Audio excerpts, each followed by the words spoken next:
Hi అండి.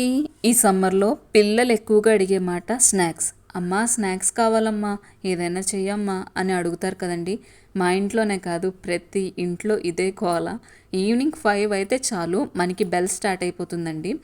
ఏదైనా చేసి పెట్టాలి అంటే నేనైతే మాత్రం ముందుగా ప్రిపేర్ అవుతానండి. మార్నింగే అడిగేస్తాను ఈవినింగ్ ఏం కావాలని చెప్పి. ఈరోజు మా పిల్లలిద్దరైతే నన్ను శాండ్విచ్ చేయమని అడిగారండి. నేనైతే శాండ్విచ్ ఏ విధంగా చేశానన్నది ఈ వీడియోలో మీకు చూపిస్తున్నాను. ముందుగా ఉల్లిపాయ, క్యాప్సికమ్, టమాటో ముక్కల్ని చిన్న చిన్న ముక్కలుగా తరుక్కొని దాంట్లో సాల్ట్, మిరియాల పౌడరు, మైనస్ కూడా వేసి బాగా కలుపుకోవాలండి. ఇలా కలిపిన దాన్ని ఒక 5 మినిట్స్ అయితే అలా పక్కన పెట్టేయాలి.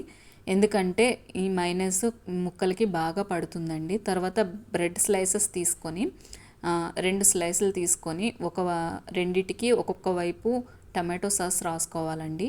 తర్వాత ఇందాక మనం స్టఫింగ్ పెట్టుకున్నాం కదా, దాన్నైతే మధ్యలో స్టఫ్ చేసుకొని వేరే ఒక స్లైస్ని కూడా దాని మీద పెట్టి ఇప్పుడు నేను చూపిస్తున్న విధంగా బటర్ వేసుకొని దోరగా కాల్చుకోవాలండి.